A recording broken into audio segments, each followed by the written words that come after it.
तो आपको क्या लगता है मार्केट में लोग स्विंग ट्रेडिंग करते हैं, इतनी सेफ ट्रेडिंग होने के बावजूद भी उसमें लॉस करते, तो ये लोग एग्जैक्टली लॉस क्यों करते, इसके पीछे क्या गलती है? तो इसलिए पूरा वीडियो एंड तक देखो, मे बी आप भी इसमें से कोई एक गलती करे होगी जिसकी वजह से आप अभी तक स्टॉक मार्केट में स्विंग ट्रेडिंग में प्रॉफिटेबल ट्रेडर नहीं बन चुके। लोगों को क्या लगता है स्विंग ट्रेडिंग मतलब उसमें बिल्कुल ही कोई लॉस नहीं होता है, इसलिए हमें वो स्विंग ट्रेडिंग स्टार्ट करनी चाहिए, बट ऐसा नहीं, स्विंग ट्रेडिंग में भी लॉस होता है। तो स्विंग ट्रेडिंग में क्यों लॉस होता है, कैसे लॉस होता है, सब कुछ हम लोग एक ना एक चीज स्टेप बाय स्टेप देखने वाले। स्विंग ट्रेडिंग में पैसा बनाना इजी है, बट आपका माइंडसेट और आपका ग्रीडीनेस और फियर को कंट्रोल करना थोड़ा मुश्किल है। तो लोगों को लगता है कि स्विंग ट्रेडिंग में पैसा तो इजीली बन सकता है, इसलिए स्विंग ट्रेडिंग में आ जाते हैं, एंड जिसमें ज्यादा ग्रीडी भी होते, ज्यादा उसमें फियर भी होता है, जिसकी वजह से वो पैसा नहीं बना पाते। फियर एंड ग्रीड के चक्कर में स्टॉक मार्केट में जो स्विंग ट्रेडिंग करते उसमें 80% to 85% ही लोग मार्केट में पैसे कमाते फियर एंड ग्रीड की वजह से। प्रॉफिट आता है तो ज्यादा ग्रीडी होना, लॉस आता है तो फियर आना, तो इन चीजों की वजह से उनको लॉस होता है। आप भी ऐसा करते हो क्या, बताना मुझे, इसके ऊपर सोल्यूशन क्या आगे बताती हूँ। उनको लगता है ज्यादा ट्रेड करेंगे स्विंग ट्रेडिंग में या ज्यादा ट्रेड को होल्ड करके बैठेंगे ज्यादा एक साथ तो हम ज्यादा पैसे कमा सकते। उल्टा, ज्यादा ट्रेड करने की वजह से आपका ब्रोकरेज भी ज्यादा जाने वाला है, एंड जिसकी वजह से आपको कम प्रॉफिट आने वाला है। आपने कभी मेरा वेरीफाई पीएनएल देखा होगा, या इवन नॉर्मली जितने भी मेरे पीएनएल के रिपोर्ट डाले वहां पे आपने कभी भी देखा होगा, डेली में उठ के मैंने ट्रेड नहीं किया है। जब प्रॉपर सेटअप बनेगा तभी मैं एंट्री बनाती थी। ये एक्चुअली हमें काम करना, जिसकी वजह से हमारा ब्रोकरेज भी कम जाता है, एंड इवन हमें एंड में प्रॉफिट भी अच्छा खासा रहता है। तो स्विंग ट्रेडिंग हम जब करते उसमें 70% टाइम मार्केट है ना साइडवेज होता है, और साइडवेज मार्केट में हमें लगता है कि अभी मार्केट ट्रेंडिंग है, वहीं पे जाके हम लोग एक्चुअली काम करते हैं, जिसमें हम एक्चुअली कभी पैसा बनाते ही नहीं। तो साइडवेज मार्केट में मैक्सिमम टाइम क्या करता है ट्रेडर, एंट्री बनाता है और वहीं पे एग्जैक्टली उसको लॉस होता है, और वो लॉस होने के बाद स्विंग ट्रेडिंग में उसको लगता है कि अरे स्विंग तो ट्रेड है, इक्विटी तो है, मैंने कैश में तो लेके रखा, ये थोड़ी जीरो होने वाला है, चलो अच्छी कंपनी है लॉन्ग टर्म के लिए होल्ड करते हैं, एंड वही उसका लॉन्ग टर्म का पोर्टफोलियो या शॉर्ट टर्म का पोर्टफोलियो बन जाता है। बट लेते समय स्विंग के लिए लिया था, लॉन्ग टर्म या शॉर्ट टर्म के लिए नहीं लिया था। ऐसा करोगे तो कितने भी पैसे लेके आओ स्टॉक मार्केट में हमेशा ब्लॉक हो गए। तो लॉस आता है तो लॉस बुक करना, प्रॉफिट आता है तो प्रॉफिट बुक करना है, एंड 70% स्टॉक मार्केट साइडवेज होता है स्विंग के लिए, तो वहां पे हमें काम अवॉइड करना है। जब मार्केट ट्रेंडिंग है तब हमें जाके पैसे कमाने, तो 30% टाइम मार्केट ट्रेंडिंग होता है और वहीं पे 30% में मार्केट का ट्रेंड आता है, बट हमने 70% के मार्केट में इतनी गलतियां करके रखी होती है, लाइक हमें 70% जो मार्केट में हमने कैपिटल ब्लॉक करके रखा है, ट्रेंडिंग मार्केट में हमारे पास पैसे होते ही नहीं है, एंड उसकी वजह से हम पैसे कमा ही नहीं पाते। तो ये मिस्टेक कभी भी मत करना। कैपिटल ब्लॉक करके बैठोगे तो मार्केट में बुल रन आएगा तो हमारे पास पैसे नहीं होंगे, और सब लोग पैसे कमाएंगे और आप अकेले पैसे नहीं कमा सकते। और जो मैंने बोला है ना 80% लोग पैसे क्यों नहीं कमाते, तो उस 80% के कैटेगरी में चले जाओगे। तो आज से ठान लो कि मुझे स्विंग ट्रेडिंग में स्टॉप लॉस स्ट्रिक्टली मेंटेन करना है। फोर्थ नंबर गलती क्या करते, जब हम स्विंग ट्रेडिंग स्टार्ट करते तो मार्केट में आने के बाद हम प्राइस एक्शन को कम एंड वॉल्यूम को कम देखते। ज्यादातर हम लोग इंडिकेटर के पीछे भागते, 100 इंडिकेटर यूज करते, बट अभी तक कोई किसी ने इंडिकेटर के ऊपर पैसे कमाए क्या, नहीं कमाए। अभी यहाँ पे मैं एक बात बताती, हमने भी खुद का एक इंडिकेटर बनाया, स्टॉक मार्ट प्रो का इंडिकेटर हमने बनाया, जो प्राइस एक्शन के ऊपर काम करता है, जो 75 to 85% एक्यूरेसी देता है। जिसको बिल्कुल ही प्राइस एक्शन का नॉलेज नहीं, उसके लिए 60 to 70% की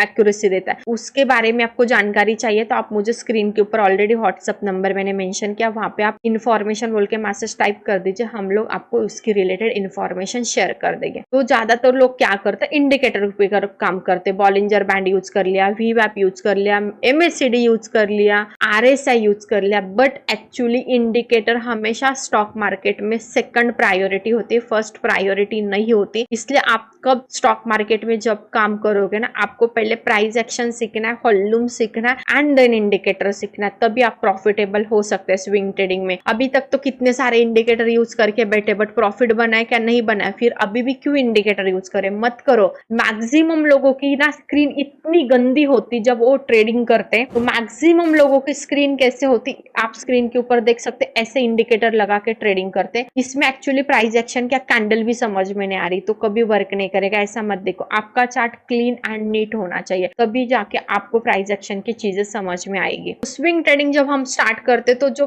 5th नंबर की गलती है लोगों से क्या होती, स्विंग ट्रेडिंग जब स्टार्ट करते तो लोग क्या करते, न्यूज पे या फंडामेंटल पे ज्यादा ध्यान नहीं देते। क्या होता, उन्होंने जो स्विंग के लिए स्टॉक लिया है उसमें कोई फंडामेंटली या लाइक कंपनी का रिजल्ट आने आने वाला है, क्वार्टरली रिजल्ट या एनुअली रिजल्ट आने वाला है, जिसकी वजह से वो स्टॉक में एक बड़ी मोमेंटम एक्सपेक्ट होती है अप या डाउन की साइड, जो उसके ऊपर लोग ज्यादातर ध्यान देते नहीं। एंड एग्जैक्टली उस स्टॉक में न्यूज आने की वजह से उनको लॉस ही होता है या लाइक प्रॉफिट भी होता है। तो उनको लगता है ज्यादा प्रॉफिट मतलब मैंने राइट प्रेडिक्ट किया था इसलिए हुआ, लॉस मतलब मैंने रॉन्ग प्रेडिक्ट किया था इसलिए हुआ। तो आप जब स्विंग ट्रेडिंग करते हो, आपने जो भी पर्टिकुलर स्टॉक स्विंग ट्रेडिंग के लिए लेके रखा है, आपको उसके ऊपर स्पेशली ध्यान रखना है कि कुछ न्यूज आ रही है क्या। न्यूज आ रही होगी तो आप एक तो पहले प्लानिंग कर सकते हैं बाहर निकलने का, या आपने एंट्री नहीं बनाई तो आप इवन अवॉइड कर सकते हैं। तो स्विंग ट्रेडिंग करते समय आपको स्पेशली न्यूज के ऊपर ध्यान रखना है। देन नेक्स्ट गलती क्या होती है लोगों की, ट्रेंड में फोमो में ट्रेडिंग करते हैं, मतलब ट्रेंड जब चल रहा है तब वो एंट्री नहीं बनाते, बट ट्रेंड का रिवर्सल आता है तब एग्जैक्टली एंट्री बनाते। सब लोगों ने अभी बहुत ज्यादा पैसे कमा लिए, चलो अभी हम लोग भी एंट्री मारते हैं, एग्जैक्टली वही से मार्केट डाउन जाना स्टार्ट होता है। तो उनको लगता है कि अरे अभी तक हमने तो एंट्री नहीं की थी, तब तक मार्केट तो कितना अच्छा खासा मूव कर रहा था, एंड अभी एग्जैक्टली क्यों मार्केट गिरा है, क्योंकि मार्केट का भी बुल रन खत्म हो चुका है एंड वहां पे मार्केट ने रिवर्सल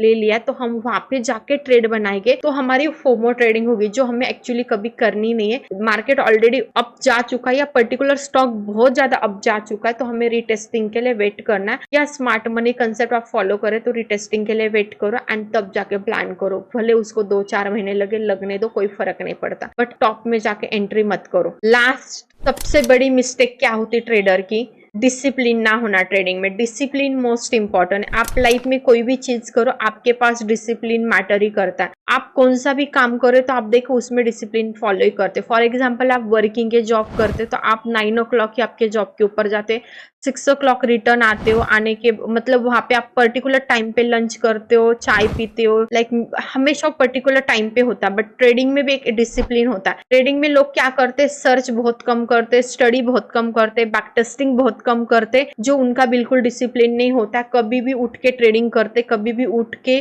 मार्केट में एंट्री बनाते, ऐसा नहीं करना है। आपको एक प्रॉपर रूल बना के चलना है, डिसिप्लिन बनाना है कि इस टाइम पे मुझे ट्रेड करना है, इस टाइम पे मुझे स्टॉक सिलेक्शन करना है, मुझे इस टाइम पे बैक टेस्टिंग करना है, सर्चिंग करना है, इसके ऊपर काम करना है। ये होती ट्रेडिंग की डिसिप्लिन, तभी आप स्टॉक मार्केट में प्रॉफिटेबल बन सकते हो। And last and most important, सबसे बड़ा लॉस लोगों को की होता है इमोशनल की वजह से। लोग क्या करते, इमोशनली ट्रेडिंग करते, जब लॉस आता है तब इमोशनली वहां पे रिएक्ट करते कि अरे हो जाएगा रिकवर, कुछ नहीं होगा, हो जाएगा रिकवर। स्टॉप लॉस हो भी गए तभी भी इमोशनली वो पर्टिकुलर ट्रेड को होल्ड करते एंड उसको वो बड़ा आपको लॉस देख के जाता है। इसलिए वहां पे इमोशनली काम नहीं करना है, आपको स्मार्टली काम करना है, सिस्टम में स्टॉप लॉस लगाना है। दूसरी चीज, ज्यादा प्रॉफिट आने के बाद भी उनसे होल्ड नहीं होता, तो वहां पे भी पूरा प्रॉफिट नहीं लेके जाता। रिस्क रिवॉर्ड रेशो प्रॉपरली वहां पे आपको फॉलो करना पड़ेगा। मतलब जब आप ट्रेडिंग करें तो आपको इमोशन बीच में नहीं आने। अभी आपको भी पता है, मुझे भी पता है, पैसा है तो इमोशन ऑटोमेटिकली आने वाला है। इसके लिए हम लोग क्या कर सकते हैं, जब हमने ट्रेड ले लिया ना, उसमें stop loss and target system में लगा के छोड़ के दे सकते हैं, जिसके बाद क्या होगा, एक तो स्टॉप लॉस हिट होगा, एक तो टारगेट हिट होगा, जिसकी वजह से हमें ज्यादा टेंशन नहीं रहेगा, इवन हमारा इमोशन बीच में नहीं आएगा। एंड लास्ट पार्ट जिसमें आपको इमोशन कंट्रोल करना है, तो जब आपने ट्रेड ले लिया ना, तो आपको एक चीज याद रखनी, पीएनएल के तरफ नहीं देखना, आपको चार्ट की तरफ देखना है। या आपका स्टॉप लॉस या टारगेट हिट होने के नियर है मार्केट और आपसे होल्ड नहीं हो रहा है, तो उस समय आप थोड़ा सा माइंड डाइवर्ट करने के लिए 5-10 मिनट के लिए इंस्टा स्क्रॉल कर सकते हैं, फेसबुक स्क्रॉल कर सकते हैं, किसी को कॉल करके बात भी कर सकते हैं आपका, जिसकी वजह से माइंड थोड़े टाइम के लिए डाइवर्ट हो जाएगा। तो ये सब चीजें लोग नहीं करते, जिसकी वजह से स्टॉक मार्केट में इवन स्विंग ट्रेडिंग में भी लॉस करते हैं। तो आप इसमें से कौन सी मिस्टेक करते मुझे कमेंट बॉक्स में बताना, या इसके अलावा आपने कोई अलग मिस्टेक करके रखी जो मुझे बताना, इसके ऊपर भी हम सोल्यूशन लेके आएंगे या उसका वीडियो लेके आएंगे। तो ये सब मिस्टेक होती है स्टॉक मार्केट की लॉस होने के लिए। तो ऐसा नहीं कि स्विंग ट्रेडिंग में लॉस नहीं होता, तो स्विंग ट्रेडिंग में लॉस होने के यहाँ पे मैंने कुछ रीजन आपके सामने या कुछ फैक्ट बता के रखे। ये पूरा वीडियो देख लिया एंड तभी भी सेम मिस्टेक करें तो आप स्टॉक मार्केट में कभी प्रॉफिटेबल नहीं हो सकते। इससे बेटर है आप ट्रेडिंग छोड़ दो, म्यूचुअल फंड में आप स्टार्ट करो, लॉन्ग टर्म का पोर्टफोलियो बना के छोड़ दो, यही आपके लिए बेस्ट है।